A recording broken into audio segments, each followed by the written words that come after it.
اللهم صل على سيدنا شفيعنا حبيبنا مولانا محمد وبارك وسلم صلاة وسلاما عليك يا رسول الله صلى الله تعالى عليه وسلم.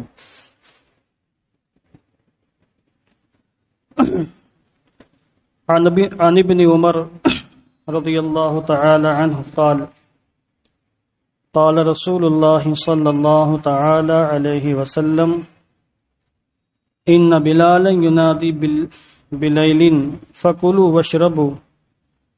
حتى ينادي ابن مکتوم.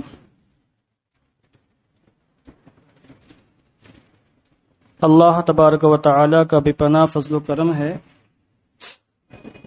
کہ اس کی توفیق و عطا سے ہم آج اس کی بارگاہ میں ہفتہ واری درس حدیث کی محفل میں شریک ہونے کی سعادتیں حاصل کر رہے ہیں. آج انشاءاللہ عز و جل ایک مختصر سی حدیث پاک کی مختصر تشریح آپ سماعت فرمائیں گے. جو حضرات حرم شریف جا چکے ہیں، مکۃ المکرمہ اور مدینہ منورہ جانے کی سعادتیں حاصل کر چکے ہیں، وہاں انہوں نے دیکھا ہوگا کہ صبح کے وقت دو اذانیں ہوتی ہیں. ایک اذان تہجد اور سحری کے وقت ہوتی ہے رمضان میں، اور عام دنوں میں بھی وہ اہتمام کرتے ہیں،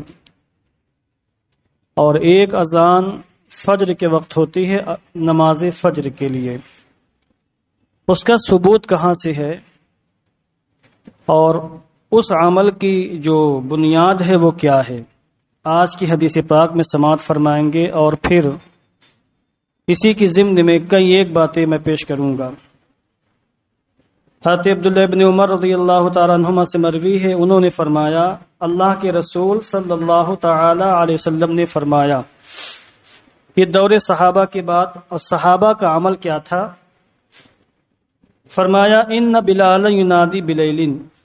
بے شک بلال رات میں اذان دیتے ہیں، یعنی صبح صادق سے پہلے،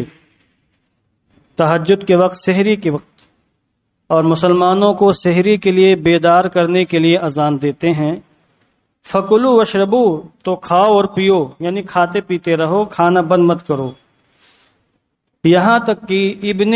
مکتوم اذان دے دیں. حتی ینادی ابن مکتوم، یہاں تک کہ ابن مکتوم اذان دے دیں. قال، راوی کہتے ہیں وکان ابن مکتوم رجلا اعمی، اور ابن مکتوم جو صحابی رسول ہیں جن کا نام عبداللہ بن قیس ہے،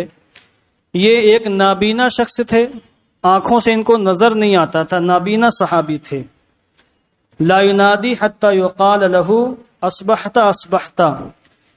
یہ اس وقت تک فجر کی اذان نہیں دیتے تھے جب تک کہ ان کو بتایا نہیں جاتا تھا کہ صبح ہو گئی ہے، صبح ہو گئی.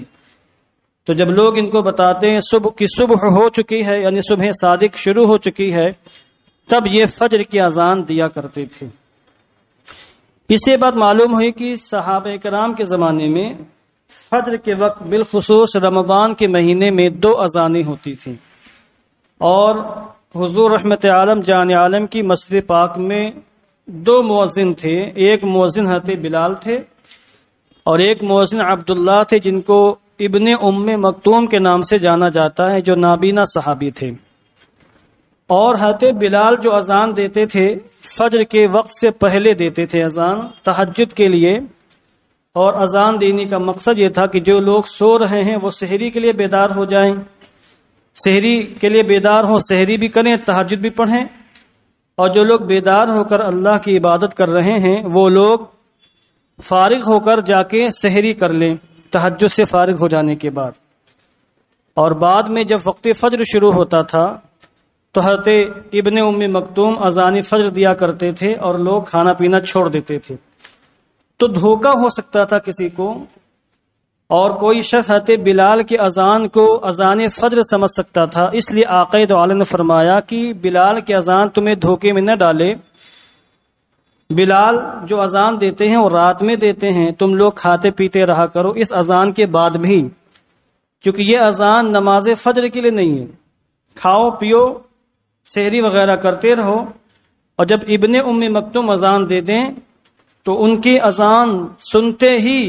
یا ان کی اذان سے پہلے تم لوگ کھانے پینے سے فارغ ہو جانا، کیونکہ یہ فجر کے لیے اذان دی جاتی ہے۔ تو دو مؤذن تھے، ایک حضرت بلال تھے اور ایک حضرت ابن ام مکتوم تھے۔ اور اس کے بعد حدیث پاک کے بعد میں یہ آیا کہ ابن ام مکتوم جو نابینا صحابی تھے، یہ اس وقت تک اذان نہیں پڑھتے تھے جب تک کہ ان سے یہ کہہ نہ دیا جاتا تھا کہ صبح ہو چکی ہے اب اذان پڑھیے، تب یہ اذان پڑھا کرتے تھے۔ اب دیکھیے اس حدیث پاک سے کئی مسئلے معلوم ہوئے۔ ایک مسئلہ تو یہ معلوم ہوا کہ جو یہ پروپیگنڈا بد مذہبوں کی جانب سے کیا جاتا ہے کہ اذان کے لیے نماز ضروری ہے اور اذان نماز ہی کے لیے ہوتی ہے، لہٰذا قبروں پر اذان مت پڑھا کرو، قبرستان کے اندر اذان دینے سے منع کرتے ہیں، اور منع کرنے کی وجہ یہی بیان کرتے ہیں کہ اذان نماز کے لیے۔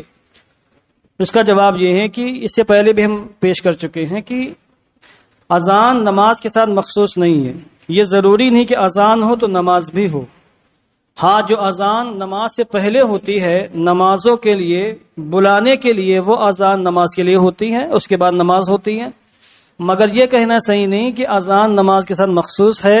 اور جب بھی اذان ہوگی نماز ہوگی، اور جہاں نماز نہ ہو وہ اذان دینا جائز نہیں ہے، یہ صحیح نہیں، چونکہ حدیث پاک سے ثابت ہے، اور یہ حدیث پاک بخاری شریف کے اندر بھی موجود ہے اور مسلم شریف کے اندر موجود ہے، یعنی متفق علیہ حدیث پاک ہے۔ اور اس سے ثابت ہوتا ہے کہ ایک اذان حضور کے زمانے میں تہجد کے لیے بھی دی جاتی تھی، اس وقت تو کوئی نماز نہیں ہوتی تھی۔ سحری کے لیے یعنی نماز سے مراد نماز پنجگانہ، تو اس وقت تو نماز پنجگانہ میں سے کوئی بھی نماز نہیں تھی، فجر کے وقت شروع ہی نہیں ہوا تھا، وہ تو بالکل سحری کے وقت سحری کو میں بیدار کرنے کے لیے اذان کا اہتمام ہوتا تھا۔ اور اسی طریقے سے بچے کے کان میں اذان دی جاتی ہے، مجنون کے کان میں اذان دی جاتی ہے، آندھی کے وقت، طوفان کے وقت، سخت بارش کے وقت، سخت اندھیرے کے وقت، مصیبت کے وقت بھی اذان دی جاتی ہے، اور اذان دینے سے مصیبتیں ٹلتی ہیں۔ اس سے پہلے بھی میں نے درس حدیث میں اس کی وضاحت کری ہے۔ تو ایک مسئلہ تو یہ معلوم ہو گیا کہ اذان کے لیے نماز کا ہونا ضروری نہیں،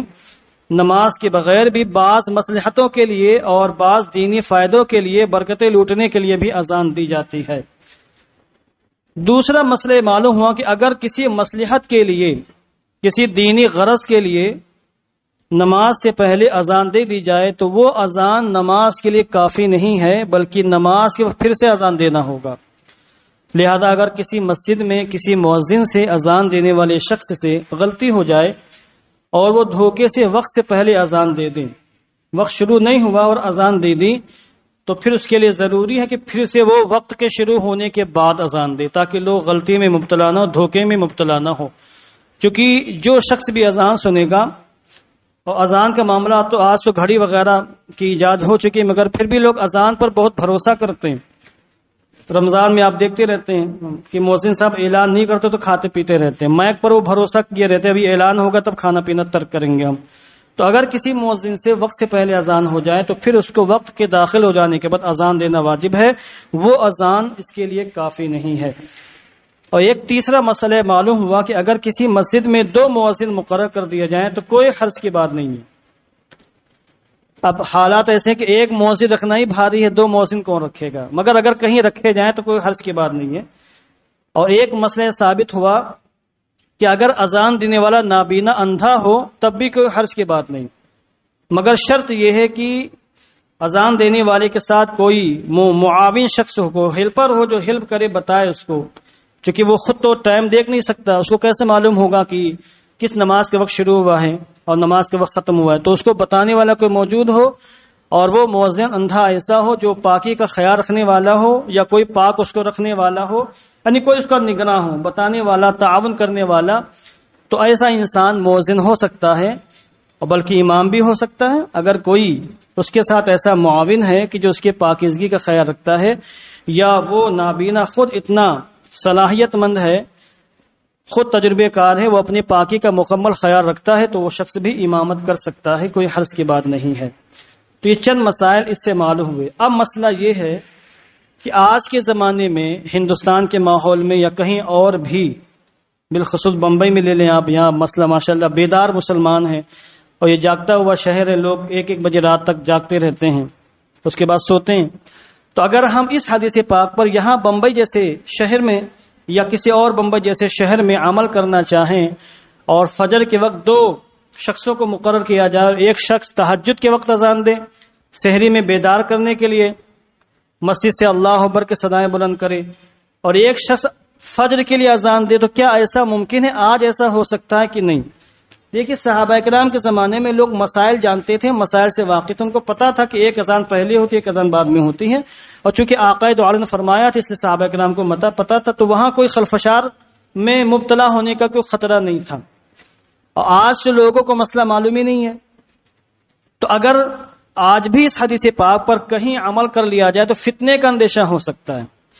رمضان میں آپ اگر مثلا محبوب سبحانی میں 2 اذانیں ہونے لگیں، مثال کے طور پر ایک اذان ہو صبح 3 بجے سحری سے بیدار کرنے کے لیے اور ایک اذان بعد میں ہو، تو اب لوگ نیند میں اٹھیں گے، گھڑی دیکھیں گے نہیں، تو بہت سے لوگ سوچیں گے کہ یہ تو فجر کی اذان ہو گئی، وہ سحری سے محروم ہو جائیں گے، اور بہت سے لوگ یہ سمجھیں گے کہ یہ تو ابھی پہلے ہی اذان ہے۔ کبھی ایسا ہوگا کہ لوگ لیٹ بیدار ہوں گے اور پہلی اذان وہ سنیں گے نہیں اور فجر کی اذان سنیں گے، تو سوچیں گے تو پہلی والی اذان ہو رہی ہے، سحری والی، لوگ کھا لیا جائے، پی لیا جائے، تو بہت سے لوگوں کے روزے فاسد ہو جائیں گے، فتنے کا اندیشہ ہے۔ اس لیے عام حالات میں اس حدیث پاک پر عمل کرنے کی اجازت نہیں۔ مسئلہ اپنی جگہ ہے، مگر عمل کرنے کے لیے حالات پہلے بتانے پڑتے ہیں، حالات سازگار کرنے پڑتے ہیں، اور ہر حدیث پاک کو لے کر اس پر عمل شروع کر دیا جائے تو اس سے فتنے کے دروازے کھل جاتے ہیں۔ بہت سے مسائل ایسے ہیں جو حالات زمانہ کے لحاظ سے بدلتے رہتے ہیں، جیسے صحابہ اکرام کے زمانے میں عام طور سے ماحول یہ تھا، لوگ لیدر کے جوتے پہن کر نماز پڑھ لیتے تھے مسجد میں آ کر، سمجھے؟ آپ پتہ ہے، آپ کو نہیں پتا تو سن لیجئے، موزے تو لیدر کے ہوتے ہی تھے، جوتے بھی لیدر کے اس کوالٹی کے ہوتے تھے، پہن کے نماز پڑھ لیتے تھے۔ مگر آج کوئی ہمت ہے مسجد میں جوتا پہن کے آ جائے؟ باقی سب مؤذن صاحب دوڑا دیں گے اس کو، ہم دیکھیں گے ہم بھی منع کریں گے، اور آپ دیکھیں گے آپ بھی منع کریں گے، اور اس کو بتائیں گے مسئلہ کچی اس زمانے میں فرش تھے، بہت سے لوگ مسجد میں تھوک دیتے تھے، نماز پڑھنے بلغم آگے وہیں بغل میں تھوک کے پیر کے نیچے سے اس کو دبا کے برابر کر دیا۔ مگر آج کر سکتے ہیں اس پر عمل؟ نہیں کر سکتے ہیں۔ فرش لگے ہوئے، صفائی کا اہتمام ہے، اس زمانے میں صفائی کا اہتمام ہوتا، مگر ابتدائی زمانہ تھا، لوگوں کو دھیرے دھیرے مسائل سے واقف کروایا جا رہا تھا۔ مسجدیں پختہ کرنے سے منع کیا گیا، مسجدوں کو خوب سجانے سے منع کیا گیا ہے، اور بلکہ باقاعدہ اس کو قیامت کی علامت میں شمار کیا گیا کہ قیامت جب قریب آ جائے گی تو لوگ مسجد کو سجانے میں فخر کریں گے اور ایک دوسرے پر برتری حاصل کرنے کی کوشش کریں گے کہ اس کے گھر میں ٹائلس ہے، ہم سنگ مرمر لگائیں گے، وہ کہے گا اچھا سنگ مرمر ہے تو ہم راجستھان سے اس سے اچھا سنگ مرمر لے کے آئیں گے، بھلے امام صاحب کی تنخواہ دینے میں ان کی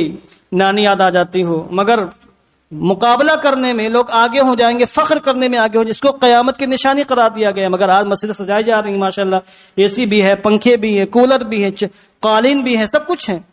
تو کوئی اس کو منع نہیں کر سکتا، حالانکہ حدیث میں منع کیا گیا ہے، بار روایتوں سے ثابت ہے۔ تو حالات زمانہ کے لحاظ سے بہت سے مسائل بدلتے ہیں،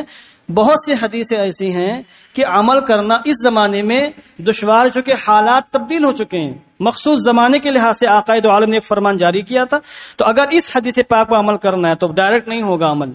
پہلے حالات بنائے جائیں گے، ماحول سازی کی جائے گی، لوگوں کو مسئلے سے آگاہ کیا جائے گا، اس کے بعد اگر حالات بہتر ہو گئے تب اس حدیث پاک پر عمل ہو سکتا ہے کہ کسی مؤذن کوئی بتا دیا جائے کہ ایک اذان آپ دیں سحری کے لیے اور ایک اذان دیں آپ صبح کی نماز کے لیے۔ تو یہ چند باتیں تھیں جو میں نے بیان کر دی، بات اور بھی ہے مگر مجھے ایک جگہ محفل میں جانا ہے اور وہاں شدت سے انتظار ہو رہا ہے، اس لیے میں گفتگو ختم کرتا ہوں اور دعا کرتا ہوں کہ جو باتیں بیان کی گئی ہم سب کو سمجھنے کی اور دوسروں تک پہنچانے کی توفیق عطا فرمائے۔